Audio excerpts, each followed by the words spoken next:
নমস্কার, সবাই কেমন আছেন? আশা করছি সকলেই খুব ভালো আছেন। কালকে বৃষ্টি হয়েছে অল্প, আর বৃষ্টি হওয়ার কারণে আজকে একটু ঠান্ডাও পড়েছে। ওয়েদারটা দেখুন, পুরো মেঘলা হয়ে আছে, চারিদিকটা কুয়াশা আর ঠান্ডাও আছে। ছেলে স্কুলে চলে গেছে, এখন 9টা বাজে। আজকাল তোর স্কুল একটু 1 ঘন্টা পিছিয়ে দিয়েছে টাইমিং। আগে 7:30টায় যেত, এখন 8:30টায় যায়। এখন ওকে স্কুলের ভ্যানে তুলতে যাই, দেখি বাইরের ওয়েদারটা একদম কুয়াশা মতো হয়ে আছে। কালকে বৃষ্টির কারণে আজকে একটু ঠান্ডাও পড়েছে। ছেলেটা ঠান্ডায় স্কুলে গেছে, ওর বাবা অফিস যাবে, এখনও যায়নি। তো তার মধ্যেই আমি একটু ছাদে এলাম দেখছি ছাদ থেকে দেখুন পাহাড়টাও দেখা যাচ্ছে না। না হলে পাহাড়টা কি সুন্দর পরিষ্কার দেখা যায় না ছাদ থেকে, কিন্তু পুরো কুয়াশায় পাহাড়টাও ঢেকে গেছে। ভালোই ঠান্ডা পড়বে মনে হচ্ছে এবারেও। কালকে রাত্রে একটু রাজমা ভিজিয়ে রেখেছিলাম, ভাবছিলাম যে আজকে একটু রাজমা চাওয়াল বানাবো, কিন্তু এই ওয়েদার দেখে ওর বাবা বলল আর রাজমা চাওয়াল না বানিয়ে বরং রাজমা আর একটু রুটি বানিও। রুটি তো ছেলে যখন আসবে ভাবছি তখনই গরম গরম বানাবো। ঠান্ডায় তো রুটি ঠান্ডা হয়ে গেলে আরোই ভালো লাগে না।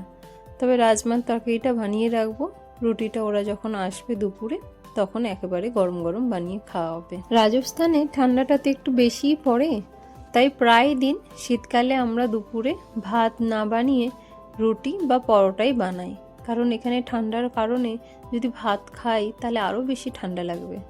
আকাশটা দেখুন, শরতের আকাশ যখন দেখতাম তখন অন্যরকম ছিল, আর এখন আকাশ দেখুন কি সুন্দর মেঘ মেঘ মেঘ চারিদিকে ভরে আছে।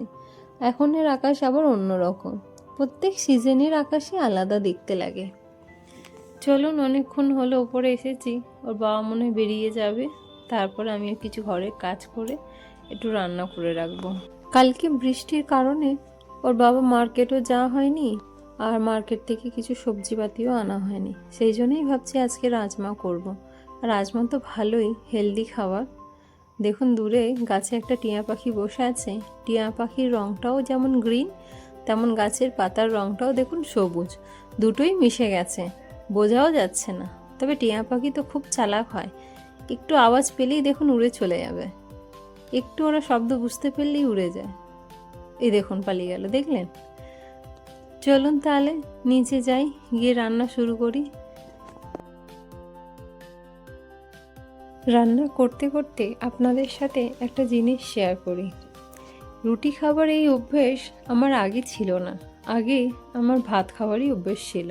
রুটি হয়তো খেতাম, কিন্তু রাত্রের দিকে হয়তো 1টা কি 2টো রুটি খেতাম। এখন যখন মনে হয় তখনই রুটি বানিয়ে খাই।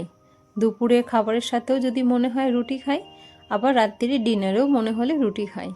কারণ এখানে ওয়েদার অনুযায়ী রুটিটাই একটু বেশি খাওয়া চলে। এখানকার মানুষরা ভাতটা খুবই কম খায়। এরা দিনের বেলাতেও রুটি খায়, রাত্রেও রুটি খায়। সমস্ত ঋতুতেই এরা 2 টাইম রুটি খায়। রুটি না খেলে নাকি এদের পেটই ভরে না।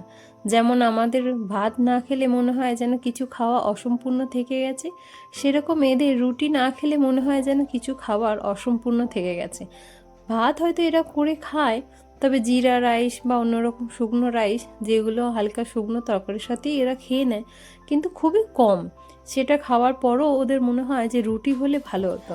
আর এখানকার ওয়েদার এতটাই হার্ড, গরমকালে যেরকম প্রচণ্ড গরম পড়ে, শীতকালেও সেরকম প্রচণ্ড ঠান্ডা পড়ে।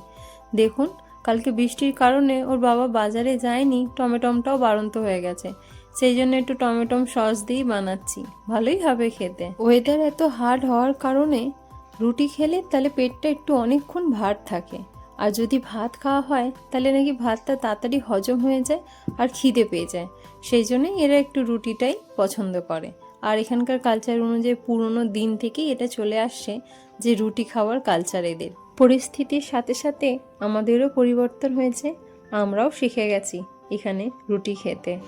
আমরা এখানে দিনেও রুটি খাই, আবার রাত্রিরেও রুটি খেয়ে নিই। চলুন, কথা বলতে বলতে রান্নাও হয়ে গেছে, সমস্ত কাজও শেষ, এবার ওদের আসার অপেক্ষা। চলুন তাহলে আজকের ভিডিওটা তাহলে এখানেই শেষ করছি। দেখা হবে আপনাদের সাথে পরের একটি নতুন ভিডিওয়ে। ভিডিওটা ভালো লাগলে তাহলে একটা লাইক করবেন। ভিডিওটা কেমন হলো অবশ্যই কমেন্টে জানাবেন।